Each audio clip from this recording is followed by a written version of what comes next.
This podcast was produced on the lands of the Dharawal, Yuin and Wadi Wadi peoples of the Five Islands Dreaming. On the lands and waters that we live, study and work, we acknowledge and pay our respects to the traditional custodians and cultural knowledge holders of these lands and seas.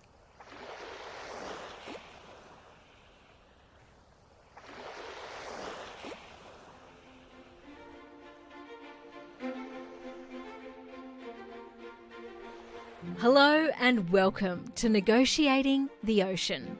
I'm Jennifer Macy, one of the co-hosts of this new podcast from ANCORS, the Australian National Centre for Ocean Resources and Security at the University of Wollongong on Australia's east coast. You might be aware that there are countless meetings going on at any time of the year with delegates from countries from all over the world talking about the ocean. In this podcast, we're going to talk to you about these international negotiations that govern everything from fishing, deep sea mining to biodiversity. We're going to discuss how pollution and climate change affect our ocean, and we're going to talk to people from around the world that are directly involved in these negotiations and who may rely on the ocean for their livelihood. But first, let's meet our co-hosts who attend many of these meetings throughout the year. Hi everyone, I'm Ina and I'm an Ocean Nexus postdoctoral research fellow here at ANCORS, and I work on ocean equity in high seas governance. And hi, I'm Bianca. I'm a research fellow here at ANCORS and I work on all kinds of equity issues related to fisheries, especially tuna fisheries.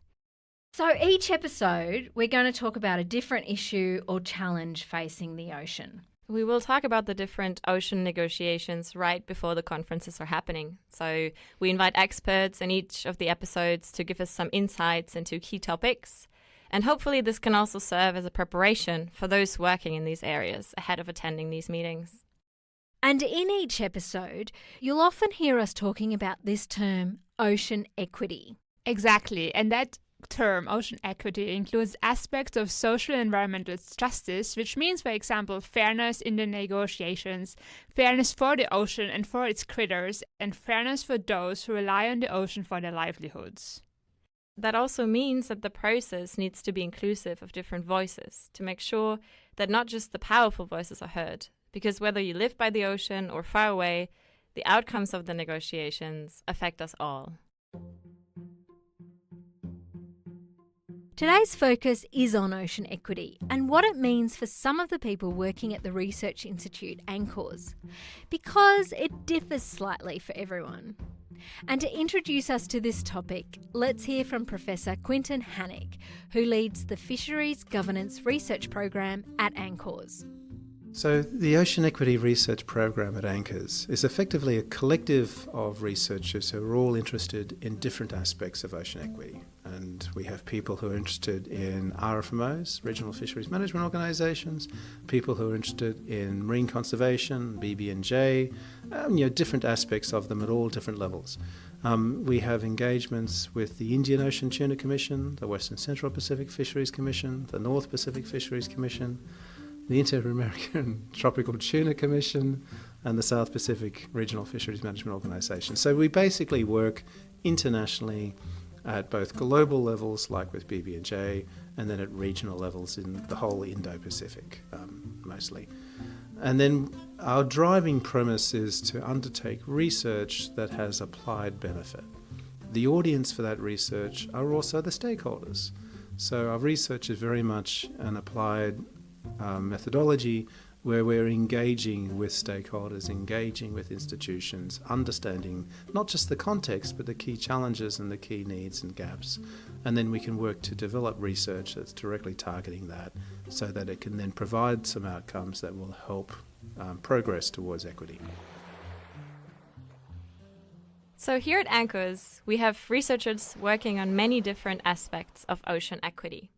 Fisheries, pollution, deep-sea mining, plastics, marine biodiversity. So it's no surprise that ocean equity means something unique depending on what you're working on. To me, equity is not just an outcome but a process. You can't expect an equitable outcome if the process is Machiavellian and dictated. It really has to be owned by the people involved in the process. 4 key principles of ocean equity: achieving fairness. It was also about respecting rights, preventing harm, and finally supporting flourishing. In the regime on deep seabed mining, ocean equity is about collective resource management and the sharing of benefits. It involves addressing those disparities in power, in wealth, and access to ocean resources while promoting sustainability and stewardship. I think ocean equity is where there is a platform for voices to not only be heard but validated. The big equity issue that we face at the moment is climate change. I'm really motivated by that idea of intergenerational equity and the responsibility that we have to try and do what we can now to minimise that impact. So now we will zoom into a few concrete examples of ocean equity issues that the ANCORS team is working on. And to give us some of these examples, let's go back to ANCORS' Quentin Hanich. I work on fisheries governance, marine conservation, equity and transboundary fisheries. So, for example, in 2008, the Western and Central Pacific Fisheries Commission successfully negotiated its first proper big tropical tuna conservation and management measure. And that was a big deal. Like, we had the biggest party at the end of it and we celebrated because it had been a long, difficult process to negotiate and a consensus for that.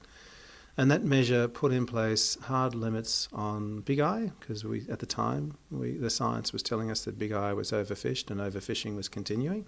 So we had to agree on mechanisms that would reduce fishing impacts on big eye tuna. And we also needed to put in place other limitations on how many fish aggregating devices you might deploy, how much longlining you might undertake, and how much purse seine fishing you might undertake. And different people had different interests in different gears and different fisheries and different species. So it's a complex conservation measure. And at the end of the day, we satisfactorily agreed on an outcome that would go some way to implementing the scientific advice. And that would include both the waters under national jurisdiction of the developing states, and it would also include the high seas where the distant water fishing fleets fished. And we came out with what I would describe as an equitable outcome. It put in place hard limits for the developed distant water fishing fleets. It put in place hard limits for certain activities within the coastal waters of the small island states, but it also recognised their special requirements and also recognised the need to avoid putting in place a disproportionate burden of conservation on them. Most of those small island states hadn't caused the problem. And also the historical nature, there were legacies that we also needed to address. So the exemptions that we negotiated for the developing states were very much part of ocean equity. We were recognising their special requirements, avoiding a disproportionate burden, and granting exemptions for small island developing states in certain fields. And that's ocean equity. My name's Kamal Azmi. I am a Senior Research Fellow at the Australian National Centre for Ocean Resources and Security, ANCORS, at the University of Wollongong. I do research into issues relating to transboundary fisheries, and those sorts of issues include rights-based management, climate change, and transparency in the way that regional fisheries management organisations are run. One of the biggest concerns relating to equity is about the allocation of access to the resource. So it's also probably the most difficult to negotiate.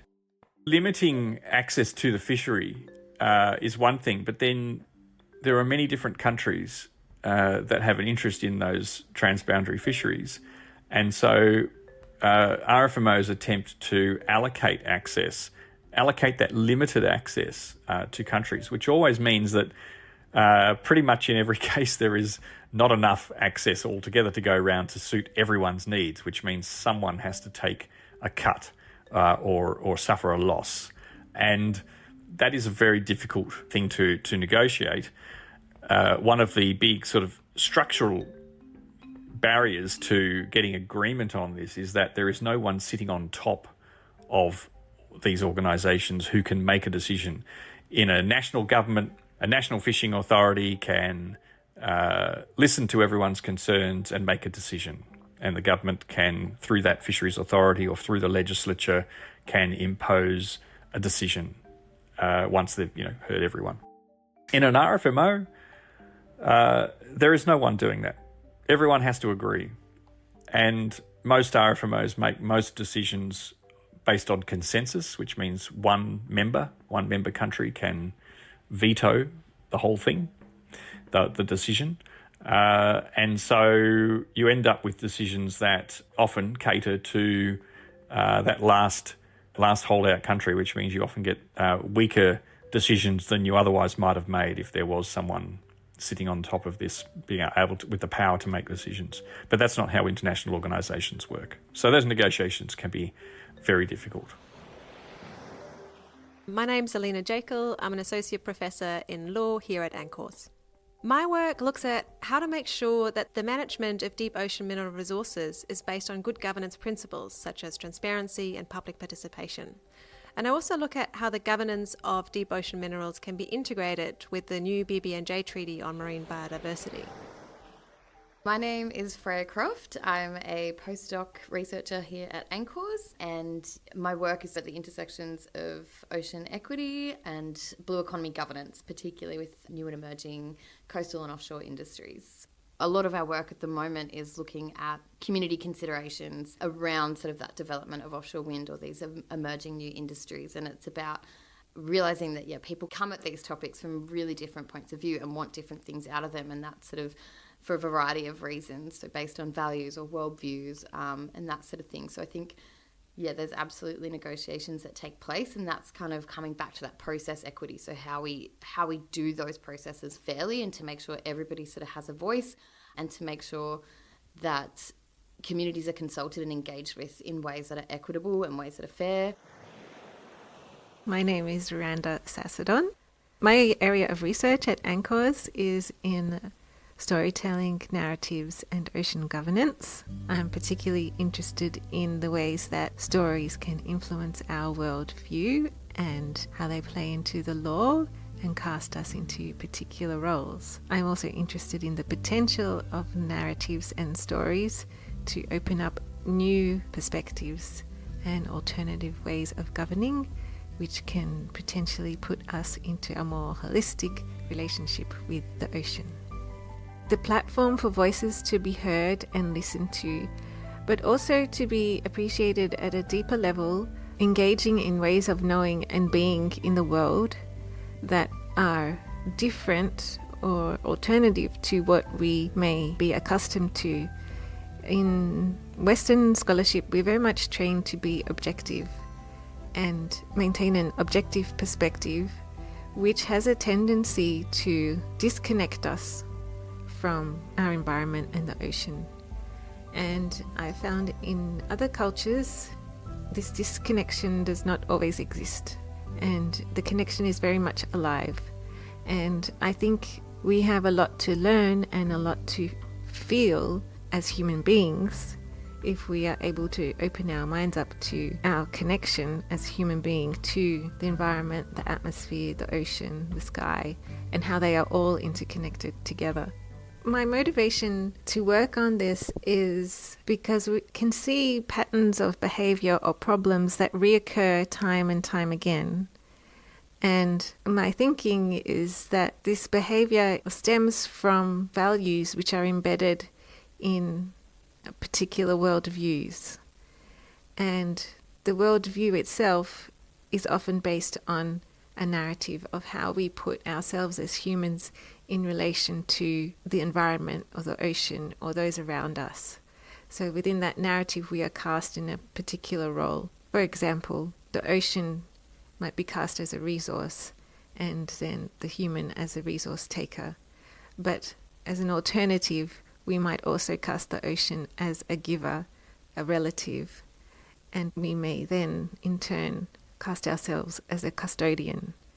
And it is my hope that this sentiment of custodianship can exist alongside our other concerns and motivations for accessing ocean resources for human survival.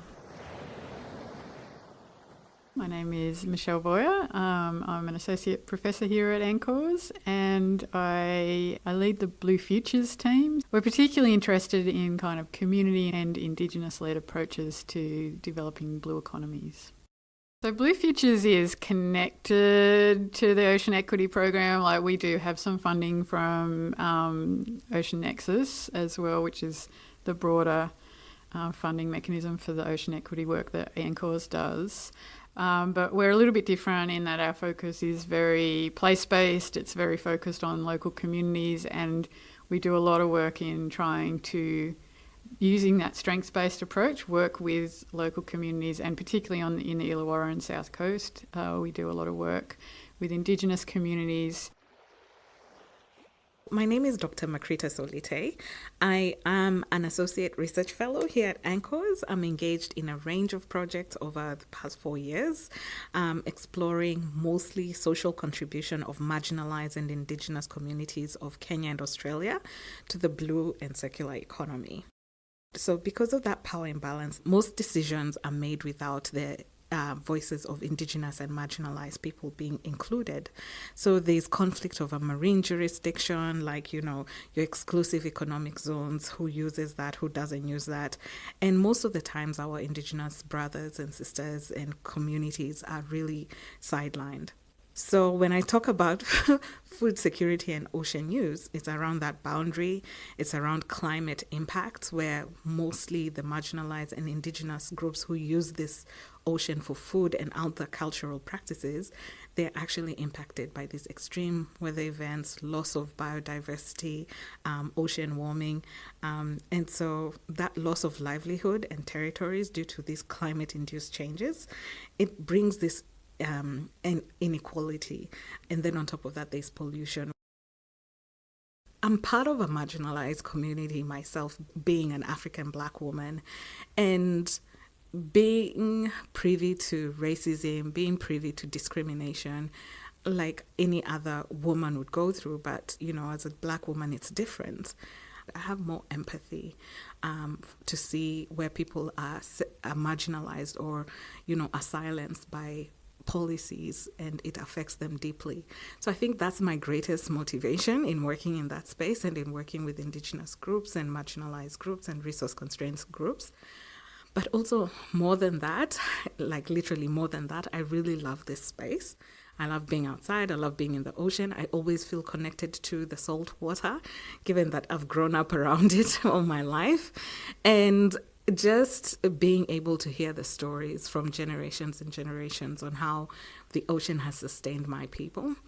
I feel like it's such a little thing to give back by just working in this space and making sure that I advocate for those who can't speak for themselves, both human and non-human.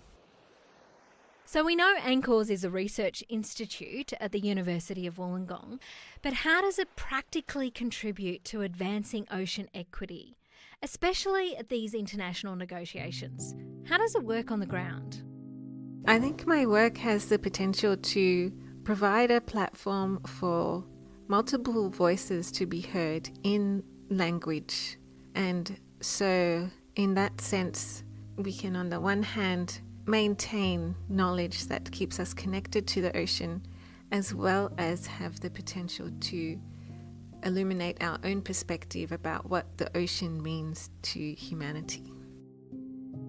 As a university, we're not an advocate at these meetings. There are lots of non-government organisations, NGOs and associations of various interest groups that will participate as observers, and we participate as an observer. But we are, unlike an NGO, we're not really there as an advocate. We have a strong interest in equity, but we go about it, in the ways that a university typically does, through our research and our teaching. So we address equity by really trying to, crack the code on some complex issues. Are there allocation approaches that will deliver a more equitable outcome, for instance? Are there ways of dealing with climate change that avoid some of the inequities that inevitably arise from the impacts of climate change? So we can do research and we can promote that research, and we often submit information papers based on that research. We also teach, because inequity also stems from capacity, the differing levels of capacity between different countries. Many of the countries in RFMOs, particularly in the part of the world that we focus a lot of our attention on, in the Western and Central Pacific, consists of a lot of small island developing states. And that includes some countries that have incredibly small fisheries authorities. Yet fisheries has an enormous importance to their economies and to people's livelihoods. In some countries like Tuvalu, can be over 60 or 70% of government revenue can come from fisheries. And so their interests are incredibly strong in the way these fisheries are managed. But their fisheries authority is quite small. And so we can do a lot of teaching, professional training on law of the sea, maritime enforcement, fisheries management. We also run award courses like a master's degree or this graduate certificate that I coordinate. And they are all directed at people who are involved in the sector now and are seeking to upgrade their skills. So there's a range of different ways we can do this. Hopefully this podcast will also become a way of advocating for ocean equity as well. We have the most amazing collection of experts that have a passion for ocean and ocean governance and a raft of knowledge. And I think that unique arrangement of us being interdisciplinary is really special. I don't think there's many places like that in the world, certainly in Australia, that brings together professionals from a range of different disciplines to work on the ocean. What I would love to see from this podcast, I guess, is information on international negotiations that can help the audience better understand what's going on today. Historically is interesting, and historically that's important, but really what's happening as timely as we can make the podcast so that listeners who are not able to travel to New York or elsewhere can keep updated with what's happening that's relevant to ocean equity and relevant to international conservation and management of oceans. Ocean equity is a big topic to grapple with in our first episode of Negotiating the Ocean. So what does it mean in practice, and what can we expect from the next episodes? Bianca?